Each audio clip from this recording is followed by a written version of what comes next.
오늘 에스라서 7장에서는 에스라가 예루살렘으로 귀환한 내용이 나옵니다. 에스라서 전체가 크게 두 부분으로 이루어집니다. 먼저 1장부터 6장까지는 주전 538년에 1차 포로 귀환 당시의 일입니다. 그 포로로 귀환을 한 사람들이 스룹바벨과 예수아를 중심으로 해서 성전을 건축한 이야기가 1장부터 6장까지 나옵니다. 다음으로 오늘 본문인 7장부터 에스라서 끝까지 10장까지는 그 이후에 주전 458년에 2차 포로 귀환을 한 그 이후의 사건입니다. 주전 516년에 그 1차 포로 귀환을 한 사람들 중심으로 성전이 완공되었습니다. 그로부터 약 60년이 지난 후의 시점입니다. 에스라가 2차 포로 귀환의 행렬을 이끌고 함께 돌아와서 예루살렘 지역에서 유다 백성들에게 말씀을 가르치면서 공동체의 개혁을 이끈 이야기가 나오고 있습니다. 오늘 7장은 이 에스라의 활동에 대한 이야기 중에 그 시작에 해당합니다. 크게 세 부분으로 나누어집니다. 먼저 1절로 10절에서는 에스라에 대한 소개를 합니다. 에스라는 페르시아 왕 아닥사스다 당시에 페르시아의 관원으로 활동하던 유대 출신 사람이었습니다. 그 레위 지파의 사람이었습니다. 여기 에스라의 족보가 나오는데 그는 아론의 자손으로서 대제사장의 가문을 계승하는 인물이었습니다. 에스라는 여기서 유다의 대제사장, 유다 지파의 그 이스라엘 민족의 대제사장의 계보를 잇는 인물로 소개가 되고 있습니다. 지금 여기에 나오는 이 족보에서는 스라야의 아들이요 아사라의 손자요 하면서 대제사장 아론의 16대 손이다 이렇게 소개하고 있습니다. 그런데 여기서 아들이요 손자요 증손이요 하는 지금 이 설명들은 우리 한글 성경의 번역 과정에서 추가된 내용입니다. 원문에는 전부 자손이다 후손이다 하는 식으로만 표현되어 있습니다. 스라야의 후손이요 아사라의 후손이요 하면서 전부 후손이요 이렇게만 나와 있습니다. 역대상 6장에 보면은 대제사장 가문의 족보가 소개되어 있습니다. 역대상 6장에 나오는 족보와 지금 이 에스라의 족보를 비교해 보면은 조금씩 차이가 있습니다. 더해진 것도 있고 빠진 것도 있습니다. 중요한 차이는 여기 에스라 이전에 1차 포로 귀환 당시에 대제사장으로 활동했던 예수아 그리고 그의 아버지인 여호사닥 이 사람들이 생략되어 있다는 점입니다. 지금 여기 7장 1절에서 에스라의 아버지라고 소개되어 있는 그 스라야와 에스라 사이에 생략된 인물들이 있는 것입니다. 이 스라야는 예루살렘이 멸망되기 전에 그 포로로 끌려오기 전에 마지막 대제사장이었습니다. 그리고 그 스라야의 아들이 여호사닥이고 그 아들이 예수아였습니다. 그런데 오늘 본문의 족보에서는 이 포로로 끌려간 다음에 대제사장 가문의 혈통을 이었던 여호사닥과 예수아 이런 사람들을 생략하고 바로 멸망당하기 전에 마지막 대제사장이었던 스라야에서 곧장 에스라로 내려오는 것처럼 그렇게 설명이 되어 있습니다. 아마 에스라는 이 바로 직전에 대제사장이었던 그 예수아, 그 1차 포로 귀환 이후에 성전을 재건했던 그 예수아의 아들이나 손자나 아니면 조카뻘 되는 그런 사람이 아니었나 짐작이 됩니다. 정확하게는 나와 있지 않습니다. 그런데 이러한 족보의 생략을 통해서 이 에스라를 통해 새로운 예배가 시작되고 또 포로기 이전의 대제사장의 그 사역이 이제 본격적으로 다시 회복된다. 새로운 역사가 시작된다. 이런 어떤 단절과 개혁을 나타내기 위해서 의도적으로 족보를 생략한 것 같습니다. 어쨌든 이 에스라를 아주 특별한 인물로 그 유다 백성들의 성결과 예배에 아주 중요한 영향을 미친 인물로 소개하고 있는 족보입니다. 이 에스라는 페르시아 제국에서 율법학자이자 서기관으로 활동하던 사람이었습니다. 이 고대 사회에서는 글을 읽고 쓸 줄 아는 것이 대단히 특별한 능력이었습니다. 이 에스라는 그 포로된 유대인 출신이면서 당대의 그 제국의 서기관으로 궁중에서 활동할 정도로 아주 출중한 인물이었습니다. 왕실의 여러 기록물들을 관리하고 특히 이 왕의 조서를 비롯한 이 제국의 여러 법령들을 통일적으로 정리하면서 법률을 자문하는 그런 역할을 여러 서기관들과 함께 담당했던 것 같습니다. 그런데 이 에스라는 어린 시절부터 그 포로로 끌려간 상황에서도 부모로부터 말씀을 잘 배워서 이 모세 율법에도 아주 정통한 학자였습니다. 당대의 현행 법률과 역사 문화에도 정통하면서 모세 율법도 철저하게 잘 알고 있는 그런 인재였습니다. 학자며 서기관이다 이렇게 불립니다. 예수님 당시에 활동했던 많은 율법학자와 서기관들, 이런 그 유대교 종교 지도자들의 조상으로 일컬어지는 그런 인물입니다. 이 에스라의 특별한 점은 대제사장의 혈통을 계승한 대제사장이면서 동시에 율법에 정통한 학자라는 점입니다. 이 제사장의 중요한 직무 중 하나가 본래 백성들에게 말씀을 가르치는 것이었습니다. 우리는 보통 제사장을 제사 드리는 직무에 초점을 맞춰서 이해하기가 쉬운데요. 그런데 이 예배 중간에 하나님의 말씀을 낭독하고 또 평소에도 백성들에게 말씀을 잘 가르치는 일이 이 제사장과 레위인의 중요한 임무 중 하나였습니다. 하나님께서 그 지파의 땅을 배분해 주실 때 이 제사장들이나 또 레위인들을 여러 지파 곳곳에 흩어져서 살도록 하신 중요한 이유 중에 하나가 그 백성들에게 이 사람들을 통해서 말씀을 잘 가르치도록 하기 위한 목적이었습니다. 그런데 이 에스라는 대제사장이면서 율법에 정통한 학자로서 바로 바벨론 포로기 이후에 오랫동안 잘 전해져 내려오지 않았던 이 하나님의 말씀을 백성들에게 새롭게 가르치면서 이 유다 족속의 영적인 부흥을 회복하는 그런 임무를 맡게 된 것입니다.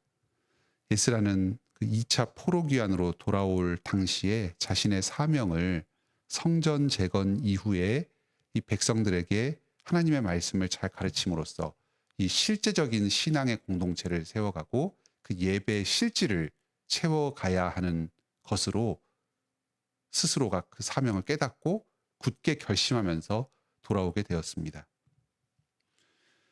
여기 11절로 26절에서는 이 에스라의 귀환을 허락한 아닥사스다 왕의 조서의 내용이 나옵니다. 이 아닥사스다 왕은 앞서 고레스 왕이나 다리오 왕과 마찬가지로 하나님의 교회에 아주 우호적인 태도를 취하는 왕이었습니다. 이방의 페르시아의 왕이면서도 또 동시에 여호와 하나님을 두려워하면서 성전과 예배를 위해서 필요한 자원들을 풍부하게 공급하도록 하였습니다. 먼저 페르시아에 거주하는 그 이스라엘 백성들이 길을 떠날 때에 에스라와 함께 자유롭게 자신이 원하는 대로 예루살렘으로 돌아갈 수 있도록 그 이전을 허락해 주었습니다. 또 왕과 관리들이 주는 예물들과 기타 여러 각 도에서 걷어들인 세금들 중에 귀중한 물품들, 금전들을 가지고 가서 제사에 보태도록 하였습니다. 심지어 그 성전의 기물들도 필요한 것들을 가져가게 하고 또 그 밖에 여타 필요한 재물들이 있다면은 궁중의 창고에서 자유롭게 가져다가 사용할 수 있도록 아주 파격적인 대우를 해주었습니다. 또 그 예루살렘 주변에 있는 관리들에게도 명령을 내립니다. 평소에 왕에게 바칠 그 세금, 그 페르시아의 수도 쪽으로 전달할 세금 중에서 예루살렘 성전을 위해서 필요한 세금을 일부 떼어가지고 그 재물들을 공급해 주도록 하였습니다. 구체적으로 어느 정도의 양을 주어야 하는지 또 그 구체적인 내역까지도 이렇게 명시해서 전달해 주었습니다. 또 성전 일꾼들에게는 왕실에 바치는 그 조세, 세금을 면제해 주었습니다. 여러 역사적인 기록들을 보면은 과거에 그 백성들이 부담하는 그 세금의 액수가 매우 과중했던 것으로 알려져 있습니다. 그런데 이 제사장들, 레위인들, 성전 일꾼들에게 세금을 면제해 주는 것은 결국 이들의 세금이 일반 성도들에게서 11조의 형태로 나오게 되는데, 이것은 그 교회의 재정 부담을 감경해 주고 또 성도들의 어떤 헌금의 부담을 감경해 주는 큰 혜택이었습니다. 주목할 만한 또 다른 혜택은 25절로 26절에 나옵니다. 여기 에스라를 그 유다 도의 재판관으로 삼고 또 그 지역 일대의 그 황제의 지배를 받는 여러 행정관들의 법률을 교육하는 그 교육관으로 삼았습니다. 뭐 예전으로 치면은 사법연수원장과 같은 이런 그 법률가들을 양성하는 그 기관장으로 삼았습니다. 그래서 그 에스라에게 독자적인 권한을 가지고 그 일대를 재판할 수 있도록 하였습니다.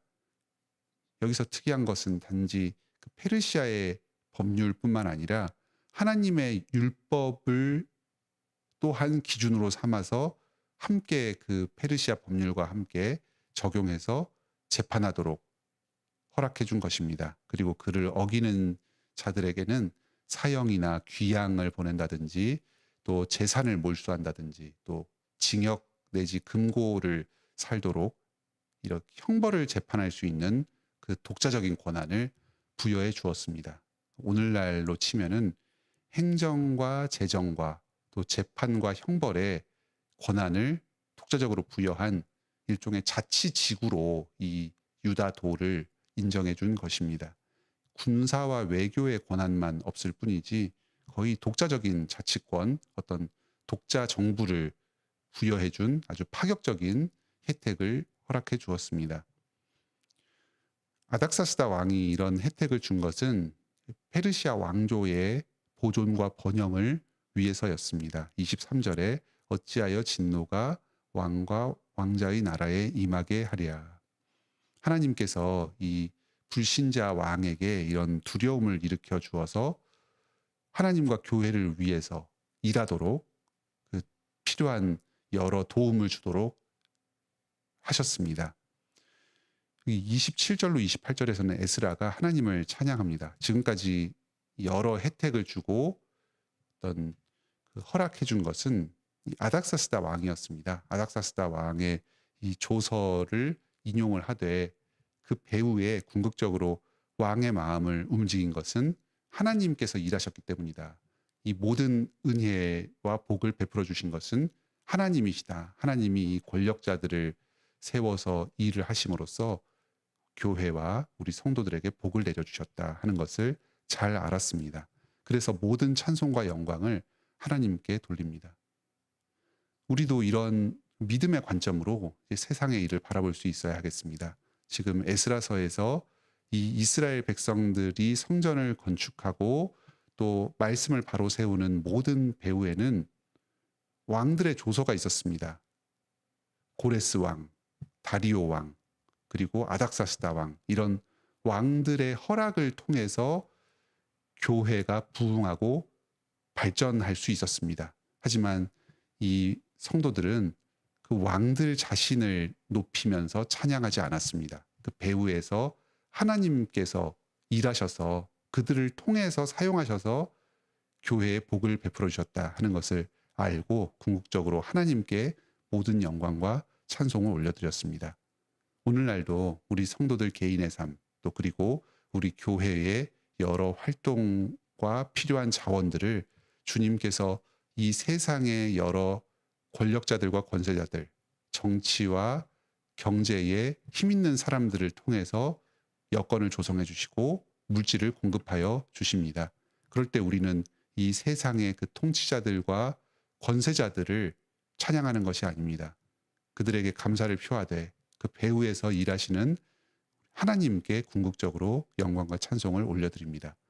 또 우리가 현실적으로 필요한 것이 있을 때에도 뭐 그런 권력자들, 권세자들에게 1차적으로 청원을 하겠지만 궁극적으로는 하나님께서 우리에게 공급해 주시기를 간절히 구하면서 나아가는 그런 믿음의 태도가 필요합니다. 하나님께서 이렇게 예배를 세우시고 교회를 돌보시는 이유는 궁극적으로 그 가운데에서 하나님의 말씀을 잘 배우고 그 말씀에 순종함으로써 예배하고 또 삶 가운데 열매를 맺는 것입니다. 성전의 완공 그 자체만으로 주님의 역사가 끝난 것이 아닙니다. 에스라를 보내셔서 주님의 말씀을 가르침으로써 이 성전이 완성이 됩니다. 오늘날 우리도 단지 어떤 공간이 허락되고 모여서 예배드리는 그 자체로만 만족하지 맙시다. 우리 교회 가운데 계속해서 하나님의 말씀이 더욱 선명하게 풍성하게 전파되고 우리 모든 성도들의 삶 가운데에서 그 말씀이 이루어지도록 하는데 더욱 힘씁시다. 교회를 통해서 주님의 말씀이 계속해서 풍성하게 전파되도록 기도 부탁드립니다. 또 그리고 우리 성도들 한 사람 한 사람의 삶 가운데 그 말씀이 구체적으로 이루어지도록 함께 기도하고 격려합시다. 무엇보다도 오늘 나의 삶 가운데, 매일의 나의 삶 가운데 이 주님의 그 예배의 정신이, 그 예수 그리스도의 생명이 구체적으로 드러나도록 기도하면서 순종하며 나아갑시다. 오늘도 하나님께서 우리 교회에 베풀어 주시는 이 복을 함께 성도로서 받아 누리면서 이 주님 말씀 가운데 거하며 순종하며 나아가는 복된 하루를 보내시기 바랍니다. 함께 기도합시다. 하늘에 계신 우리 아버지, 오늘도 에스라서 말씀을 통해서 주님께서 신비한 능력으로 여러 통치자들과 권세자들 가운데 역사하시며 우리 교회를 보존하여 주시고 예배를 위해 필요한 모든 것들을 풍성하게 공급하여 주신다는 사실을 깨닫게 해 주시니 감사드립니다. 저희가 모든 어려움 가운데서도 이 주님의 보호하심을 신뢰하면서 위로받고 격려를 얻어서 주님을 의지하고 순종함으로 나아가게 하여 주시옵소서. 주님께서 이 교회를 통하여서 계속해서 말씀을 공급하여 주시니 감사드립니다. 교회 강단에 주님의 복음이 더욱 바르고 풍성하게 전파되게 하여 주시옵소서. 또 이 말씀이 우리 성도들 한 사람 한 사람의 삶에 깊이 뿌리내려 삶으로 예배를 드리며 주님께 우리의 거룩한 산 제물로서 모든 삶을 통해 영광 돌리게 하여 주시옵소서. 지금도 이 복음을 새롭게 듣고 믿음에서 새로워져야만 하는 그런 성도들이 있습니다. 또 이 땅 가운데 많은 불신자들이 방황하며 살아가고 있습니다. 우리 관악교회를 통해서 또 우리 성도들의 각자의 삶을 통해서 이 서울 지역과 관악 지역, 경기 지역에 주님의 복음이 널리 전파되게 하여 주시고 이를 통해서 죽어가는 영혼, 간절히 주님의 말씀을 바라는 그런 영혼들이 새롭게 되고 주님께로 돌아오는 역사가 있게 하여 주시옵소서. 예배로 저희를 주일에 만나주시니 감사드립니다. 예배 때 받은 이 삼위일체 하나님의 풍성한 복, 이 은혜를 저희가 삶 가운데서 간직하며 일주일을 기쁨과 소망 가운데 살아가게 하여 주시옵소서. 우리 모든 성도들 한 사람 한 사람의 기도를 들으시고 그들의 어려움을 직접 해결해 주시면서 삶을 인도하여 주시옵소서. 모든 필요를 공급하여 주시옵소서. 특히 어떤 시험과 또 여러 인생의 관문들을 앞두고 주님께 간구하며 나아가는 성도들이 있습니다. 주님께서 그들의 기도를 들으시고 앞길을 열어주시옵소서. 주님의 인도하심을 밝혀 주시옵소서. 취업 준비 중인 성도, 또 다음 진학을 준비 중인 성도들 주님께서 길을 열어주시고 또 인도하여 주실 때에 그 주님의 명령에 순종하여서 기쁨으로 인생길을 계속해서 걸어가게 하여 주시옵소서. 결혼한 성도들, 또 결혼을 준비하는 성도들 있습니다. 또 우리 여러 신혼부부의 가정들 가정을 새롭게 세워가는 그 과정 가운데 있습니다. 주님께서 이 가정이 세워지고 이들을 통해서 새로운 생명이 계속해서 번성하는 것을 기뻐하시오니 이들 가정에 복 내려 주시옵소서. 말씀으로 양육하여 주시고 예수 그리스도께서 가정의 유일한 통치자로서 그 아름다운 가정들이 세워지도록 인도하여 주시옵소서. 오늘도 저희의 모든 삶을 통해서 삼위일체 하나님께 영광 올려드리길 원합니다. 예수님의 이름으로 기도드립니다. 아멘. 오늘도 은혜로운 기도 시간 되시길 바랍니다.